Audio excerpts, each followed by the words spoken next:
reka tubashimire mwese mwabyonze subscribe ku macano yacu mukurikiye muraba agaciro kandi muraba ingenzi ku buzima bwacu.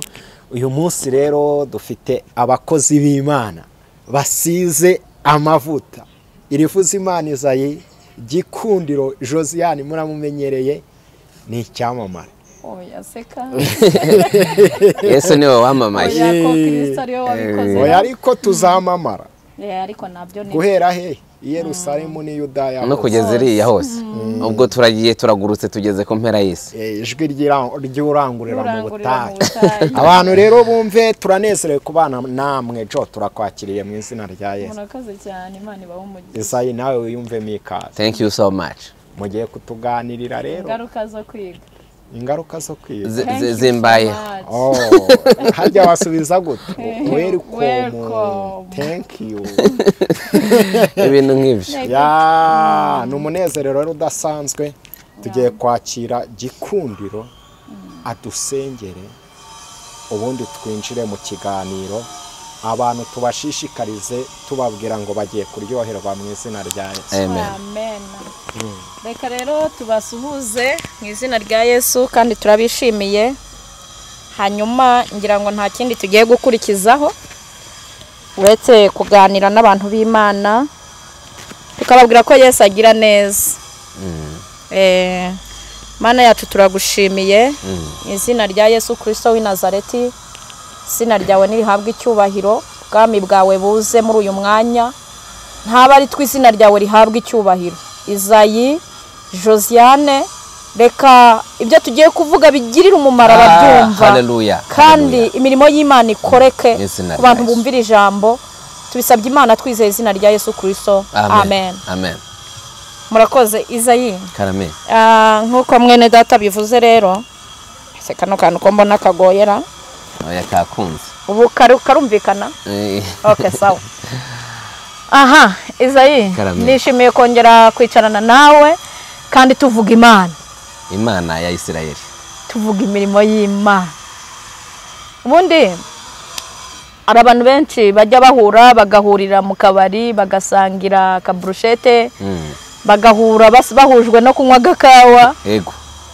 Reka ngushimire ko tudahujwe n'ikawa gusa, tuhujwe no kuvuga Imana. Imbaraga z'Imana. Amen. Amen.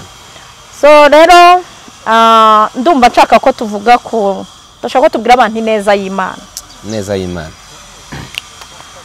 Abantu muri iyi minsi uzi impamvu nshaka ko tuvuge ku neza y'Imana. Izaye abantu muri iyi minsi bamaze kwiheba. Batakaje ibyiringiro. Abantu benshi batakaje ibyiringiro. Abantu benshi barimo barumva ko bitagishobotse. Abantu benshi barimo barumva ko bagiye guhera ku gisasiro. Bagiye kwishwa n'inzara. Ubu hari abantu badukurikiye baryamye barimo amaserumo n'amasonde. Bongereye amawuguzijene ariko barimo baribwira ko isaha yabo ari iyo ngiyo iherezo ryabo ari. Ubu tuvugana hari abantu bakiriye amatangazo ya Cyamunara. Urabizi ko bigira amatangazo irya mbere witegure itangazo rya Cyamunara, irya kabiri, irya gatatu rikaza ari kubita hasi rishwanyaguza. Yego. Ubu rero hari abantu bamaze kwakirira itangazo rya mbere ndetse n'irya kabiri barifite bumva ko bigiye kubarangiriraho. Bari guhumeka nabi cyane. Tubabwire ko ineza y'Imana igihari.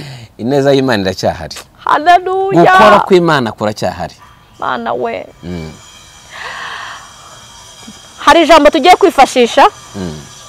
Ni ijambo cyangwa se ni inkuru y'umugabo bita Mefibosheti.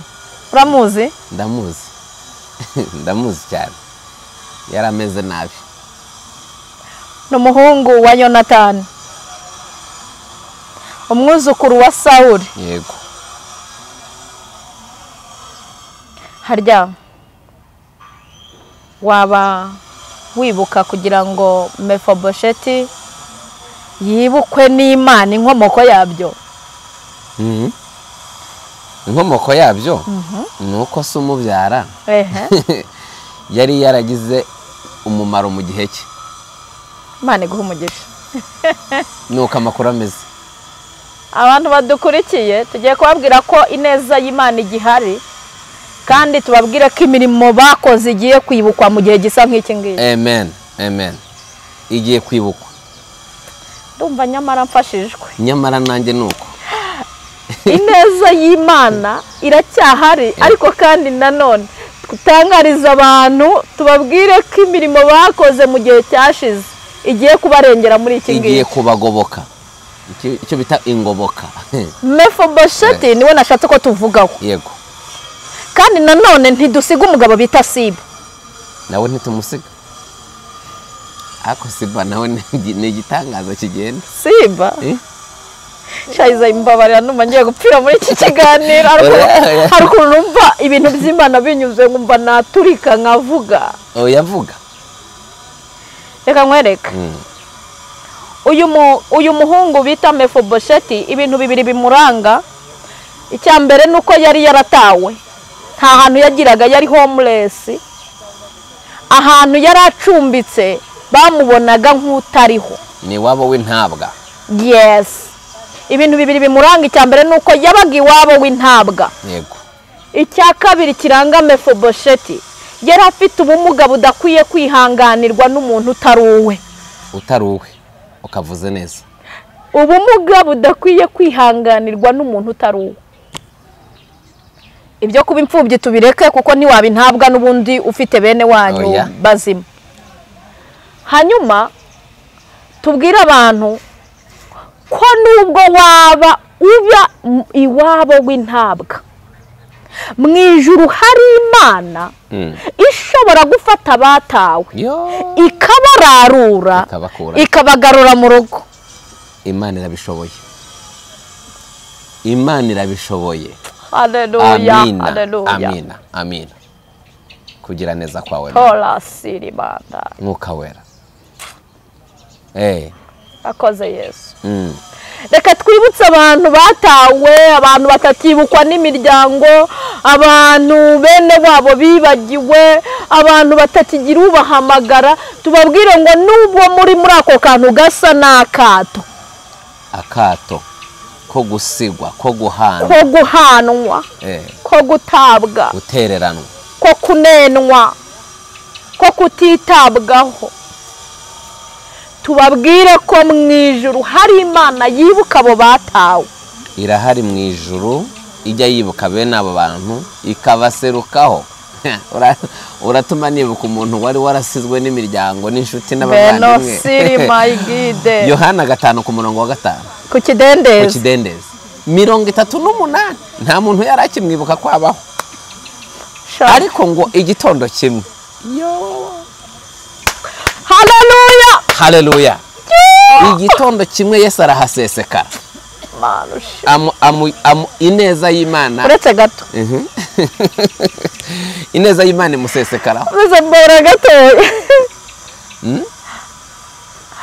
Abamushyize ku kidendezi. Ngo baricaye bakora pla.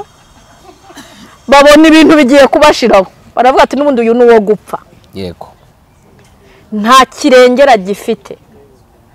Baravuga ngo ni gute twirengera ingaruka n'utwo twari dufite tutumaraho. Uriya muntu ngo yari yararyamye yusomye mu bitabo byanditswe n'abahanga, bakubwira ko ngo yari asigaye aryama ku kamatera kagapaseri ngo gatoye ngo ka santimetero nka 40. Ibaze nawe n'uburiri bwe kari karumanye n'uruhu. Birashoboka ko bumvaga n'umunuko warabaye mwinshi mu nzu yabo, kavuga ngo reka twikize imyanda. Twikize imyanda. Baramujyana. Baramujugunya. Ariko hari igihe umuntu akwirukana. Mw'ijuru hari Imana we. Hari igihe umuntu agusezerera azi ko ugiye kugwa ku gasi, ntamenye ko ari mwarakwegereza umugambi w'Imana. Iryo jambo ni rinini. Ni rirerire. Reka tubwire abantu ngo ibyabajugunye n'ababajugunye muhumure mu biganza by'Imana nibyo byiteguye kubasama. Yes. Nacyo kivuze neza.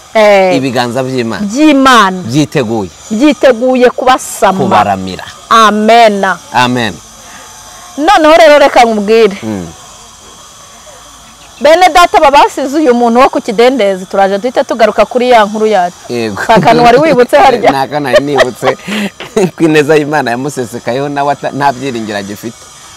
Bibiliya ivuga ngo n'abamutayeyo bari bazi ko byarangiye. Oya bajyaga babaririza amakuru ngo bumve niba byibuze umwuka washize hari icyizere kugira ngo baze gufata intumbi yabo bagende bayishingure. Ariko mu ijuru hari Imana. amen. Tubwira abantu ko mu ijuru hari Imana. Hari Imana. Tuje kubabwira ko ineza y'Imana iracyariho. Ntimwigirire nabi. Mwiheba ngo mwigirire nabi. Mwikumva ko ubuzima bwanyu burangiye. Yo urakoze Mana. Hari umuntu umwe mu minsi yashize ufite wahuye n'ubwandu yandujwe n'umuntu nyine anabimukorera bishaka. Duheruka gukubitana afite ubwihe barimo arambwira ngo jewe ndumva nshaka gupfa nibyo bindutira kubaho. Ndamubwira ni reka mfite umubare w'abantu benshi bakize ubwandu bwa sida. Barahari nanjye ndabazi. Mfite umubare wabo. Ndamubwira nti wowe egera Imana niyo itagukiza iyo ndwara ariko ifite uburyo ibigenza ikagenda inetarariza iguhereza abasirikare batwikira izo virusi Imana ikaguha ubuzima bwiza. Namwe kandi cyambere ntago ari ugupfa k'uyu mubiri ahubwo icyambere ni ukuba ufite ubugingo muri wowe. Urupfu rwa kabiri ntiruzagira icyo rugutwara. Amen. Umuntu ashobora kuba ari muri iyo situation yo kuvuga ngo gupfa bimurutira kubaho. Tumugiriye inama. Regizayi reka tujya tubwira abantu iyi ni inzira twanyuzemo naga Imana yaduhagurutsa kuyikorera kuhumuriza abantu twe tutarahuye n'ibidukomeretse. Turabifite byinshi. Ni inzira twanyuzemo haraho natwe twageze twumva dukeneye gupfa turanabigerageza ariko amaboko y'Imana araturamira. Niyo mpamvu natwe tubwiye abantu ko amaboko y'Imana gihari. Amaboko y'Imana aracyahari. Ntimwigirire nabi. Yesaya aherutse kwandika muri Yesaya 59. Yego. Yaravuze ngo dore ukuboko k'Uwiteka ntabwo kwaheze wananirwe gukiza. Amen. Kandi ngo n'ugutwi kwe kuracyumva. Baba wa mbinguni. Mana ishimwe. Hamagara Yesu azarebe. Hari abantu baretse kuririmba indirimbo. Baravuga ngo umwami Yesu afite stock. Wakumvise? Nakumvise. Wa mudamu uririmba neza. Yego. Ngo muhamagare nawe akoremo ngo yakoramo akakurengera. Ngo akoremo ngo wajya akoramo akagusubiza. Afite stock kabisa. Yesu afite stock y'imiti ashobora kuguha ku ndwara yananiranye igakira. Yesu afite stock. Ineza y'Imana iracyariho irahari. Abantu mugirira Imana icyizere. Reka tubwire abantu bongera bagirira Imana icyizere. Amen. Uzika abantu reka nkubwire ejo bundi nahuye n'umuntu arimo arambwira ngo ubu ngo mu bapfumu ngahatanze ibihumbi ngo nkamagana ngahe. Urumva ngo mundangira umuntu nsengera ndambwira nti inzira uri kuyoboka ni nziza sezerera abapfumu basezerere ubundi ujye imbere y'Imana Imana izakugirira neza. Kandi koko reka nkubwiriza uzika Imana yamukijije. Twarasenze yarari muri situation mbi pe ariko Imana yaramutabaye. Yari umuntu waretse gukora ibye n'umugabo waretse yari umugabo wiyubashye ufite amafaranga ariko dayimoni zari zaramubujije kugira ikintu na kimwe akora. Zari zaramukuye ari umutwazi zaramubujije gutwara. Yari umuntu ufite amazu yaratangiye kuyagurisha kujya kwivuza mu bapfumu. Umutwazi hari abantu bashobora kuba batarya umushoferi. Yego ntacyo ariko reka nkubwire Imana iracyakora. Ineza y'Imana iracyakora. Wowe uri kujya mu bapfumu wowe ugihungira kubigirwamana no mu barangi nabonye ariko Izayi shareka duhaguruke tuvuga Imana. Duhaguruke tuvuga imbaraga kuko hari abantu nabo barimo barogeza imbaraga zidafite umumaro. Hari umuntu meruka kubona akantu k'akavideo ngo no kuri televiziyo kuri ngo umurangi ngo abarangi ngo barakora nta barangi bakora bwa barangi bakuzuzamo imbaraga mbi bamara kugushyiramo iyo myuka mibi ukahinduka igicamuke bakajya ukaba umugirwa wabo ukajya ngo baragukenereye nibwo bakeneye kugukora. Iyo bakanze kuri buto uritaba ariko Yesu yagukijije. Haleluya. Abikora bikoze. Muri byavuze ngo nuntabara uzantabara untabara. Ntuzansubize mu mubabaro wanjye. Yesu ntajya ajya akora iryo kosa. Hanyuma rero reka dusubire kuri content yacu. Bene data mudukurikiye. Twicajwe hano kubabwira ko ineza y'Imana irahari. Iracyari. Twicajwe hano kubabwira ko Imana itabara. Twicajwe aha no kubabwira ko Imana irengera abantu bayizera. Amen. Yego. Abantu bayizera. Bankunda bene kora muri Zaburi cyane. Iyo usomye muri 46 yego bavuzemo amagambo akomeye. Baravuze ngo nicyo gituma tutazatinya ngo kuko imana ariyo buhungiro bwacu ngo nubwo yaba ari imbere y'imisozi igakurwa hayo nubwo isi yakurwa hayo ariko ntituzatinya kuko imana niyo buhungiro bwacu yego Dawidi nawe aravuga ngo abiringiye Uwiteka bameze nk'umusozi wa Siyoni utabashika kunyeganyezwa ngo ahubwo uhora uhamye iteka ryose. Ongera irindi jambo ngo nk'uko imisozi igose Yerusalemu. Haleluya. Niko Uwiteka sawarata papa agose abantu be uhereye none ukageza iteka ryose. Sifa kwa Mungu. Imana ihimbazwe.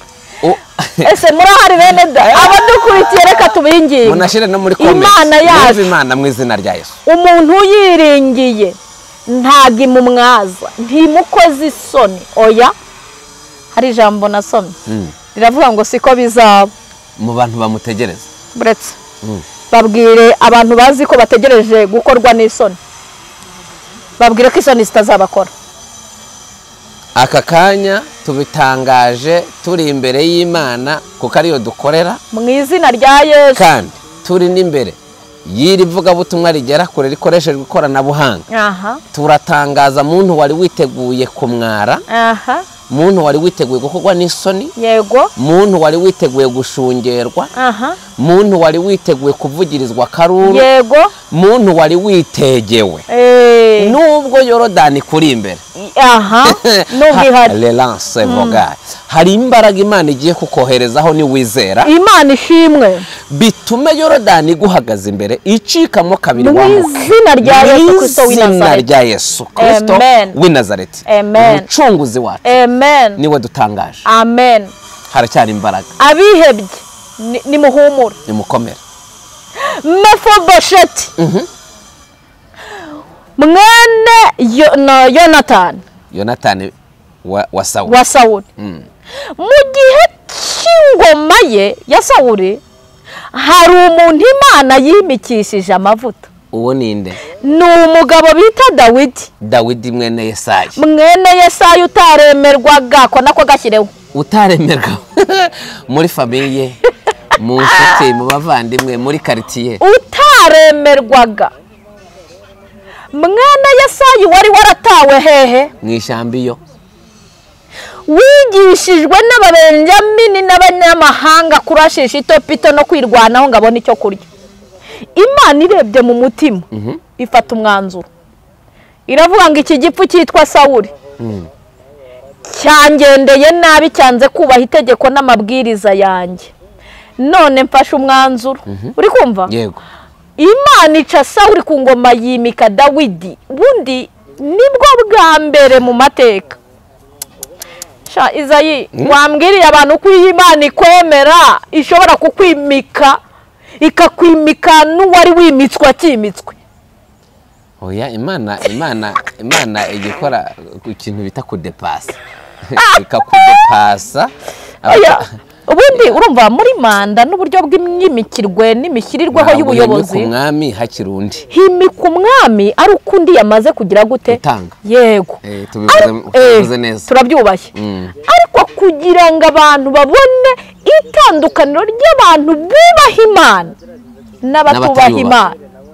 Dawidi Imana yamwimitse Sawuli akicaye ku ngoma. Icyo ni ikintu nacyo ntabwo ndi bugisobanure tuzagisobanura ubutaha icyo ngicyo kuko kirimo ibintu byinshi harimo detail ariko ngo Sawuli Imana yamuciye ku ngoma azize iki kutumvira Imana. Duhugura abantu tubabwire ngo igihe cyose uri mu mwanya wo kutumvira Uwiteka umenye kwirukana ushobora kuzirukanwa utunguwe ongeraho igusonjesha. Donc hari umugabo nawe wari ukomeye witwaga Nebukadinezari yego w'i Babuloni ngo ntiyumviye Uwiteka ngo ayubahe ngo yihe icyubahiro cyayo. Ikintu yamukoreye ngo yamukuye mu bantu imujyana mu ishyamba amarayo imyaka 7 arya nk'inka atiyorosaga kuvureri atajya muri salo do coiffure babandi bashinzwe gutunganya inzara batamwegera azize kutubaha Imana. Bantu mudukurikiye, turabakanguriye mu izina rya Yesu Kristo. Oh la la. Mana.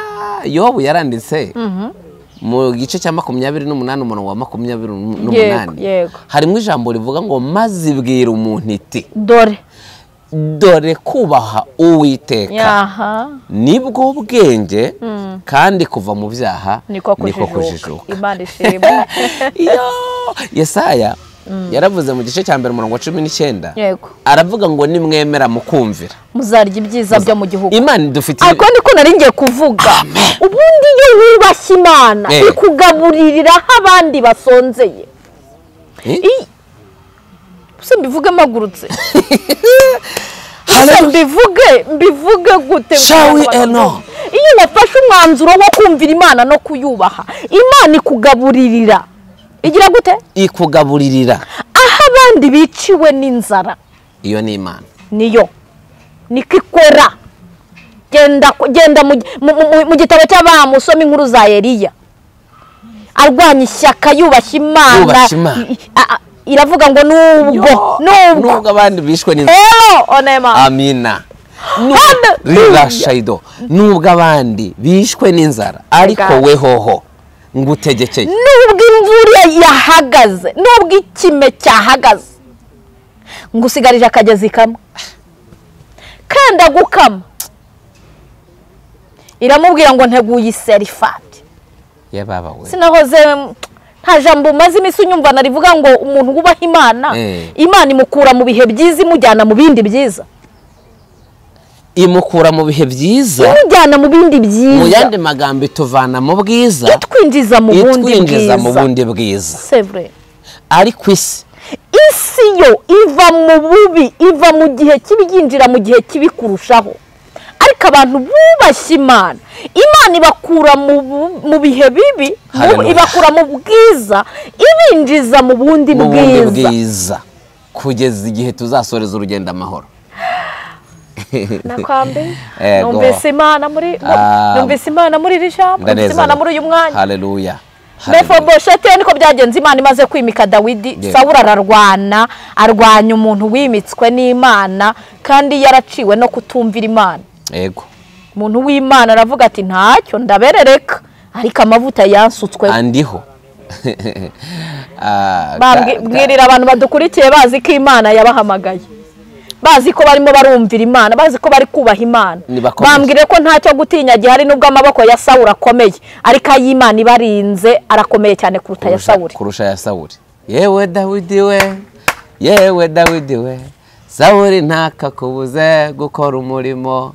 Sawuli urimo gukinagiza ntakubuze kubaha Uwiteka. Ariko reka nkubwire kuko amaboko y'Imana azamutimbura.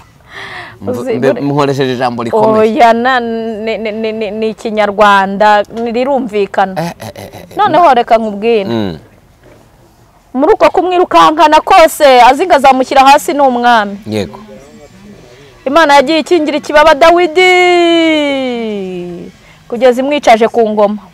Dutangariza abantu bubaha Imana nubwo bari kurwanywa, ariko bizasoza icyo Imana yabavuzeho kigize gute? Gisohoye. Murakoze. Tubwire abantu ko umugambi w'Imana nta kintu cyawuburizamo, nta n'ikintu cyawurwanya ngo kiwushobore, nta maboko yarwanya umugambi w'Imana ngo awushobore. Salomo yarabyanditse aravuga ngo nta bwenge, nta buhanga, nta mbaraga byarwanya Imana ngo biyibashe. Nubwo ubona uri kwirukanka ariko Imana ishimwe ubwo Imana muri kumwe ukaba wari imitwe. Tugiye gusoza iki kigisho n'ikiganiro. Yego. Reka nkwerekane tugisoreze Izayi. Mefibosheti amaze kuba imfubyi kuko Yonatani yarapfuye, Sawuli arapfa, umuryango wose wo kwa Sawuli urapfa kugira ngo Dawidi yime ingoma. Nibutsa abantu ko abantu Imana yahamagaye itanga ibitambo byinshi kugira ngo icyo Imana yabavuzeho gisohore. Niko yavuze ariko nzatanga ingabo nyinshi zipfe. Sawa. Ntabwo ari ugusinzira cyangwa kuraba. Oya nta bintu byo gusinzira. N'ugupfa. Kugira ngo tubisoze neza rero umukozi w'Imana. Aho. Niba bishima bazatwandikire tuzongera dukora indi pati ya kabiri. Kugira ngo tubisoze. Ineza y'Imana iracyariho. Tubabwire ko ineza y'Imana iracyahari. Wari waratawe aba kwa Siba umugaragu wa se. Haleluya. Siba yari yaramufashe nk'udahari kuko nta bya se na sekuru yaryaga. Byaryaga abandi. Munsi Imana imwibutse ngo Dawidi ahamagara Siba aramubaza ngo nta wasigaye wo mu nzu ya Sawuli ngo mugirire neza ku bwa se Yonatani. Yaravuze ngo ngo mugirire neza y'Imana ku bwa se Yonatani. Yego ngo Siba ariko ineza y'Imana iracyariho. Ako kantu tukagarutseho mwene data. Ineza y'Imana iracyariho. Pore komera, ineza y'Imana iracyariho. Siba ngabona Mefibosheti ntakwiye neza. Ngo ntakwiye neza niko abantu yari afite ibintu byamurangiranye bigaragaza ko atakwiye kubaho. Ariko mu ijuru iyo ijuru ryakwibutsa urongera ukabaho. Yamuvuze nabi. Turasoje. Byarangiye Mefibosheti yicaye ku meza y'umwami. Yavuze ngo arahari ariko anatuye ntihagenda. Bivuze uko yabivuze. Yavuze ngo hasigaye agahungu kamwe ngo kabe pfiriya ngo kwa Makiriro Debari ngo kandi nabwo nubwo gahari ngo kamugaye ibirenge ntacyo kamaze ngo nako gupfa. Imana yo mu ijuru ikunkurire imbere abantu bakuvuga nabi. Imana igiye kukwibuka abakuvuga nabi Imana ibaheze. Kandi ubwo mvuze ijambo Imana iheza abantu bakuvuga nabi imbere ya Dawidi. Imana iheza abantu bakuvuga nabi imbere y'ukwiye kukugirira neza. Mu izina rya Yesu tubisabye imbere y'Imana n'imbere ya kamera abantu badukurikiranye babyumve mu izina rya Yesu. Imana yo mu ijuru ikwegereze iguhezereze abantu bakuvuga nawe imbere ya Dawidi ukeneye kukugirira ineza. Hari Dawidi uhagurutse ku buzima bw'abantu bategereje Imana. Amen. Kugira ngo abakure kwa Makiriro Debari. Ariko hari na Siba watojwe kubavuga nabi. Dukubise aka kanwa ka Siba imbere y'abantu bawe Mana. Ducecekesha akanwa ka Siba imbere y'abubaha Imana. Kubera ko Dawidi yaje ariko Mana we kugira ngo akure Mefibosheti iro Debari. Mana we uyu muntu dukurikiranye ineza y'Imana. Turagushimiye Mana. Dawidi umuhagurutse ku buzima bwe. Hagurutsa aba bantu baheze kwa Makiri. Ubikorere kandi hagurutsa Dawidi kugira ngo ajye gushakisha aba Mefibosheti mu izina rya Yesu. Turagushimiye ko wumvise gusenga kwacu ni mu izina rya Yesu. Haleluya. Amen. Amen.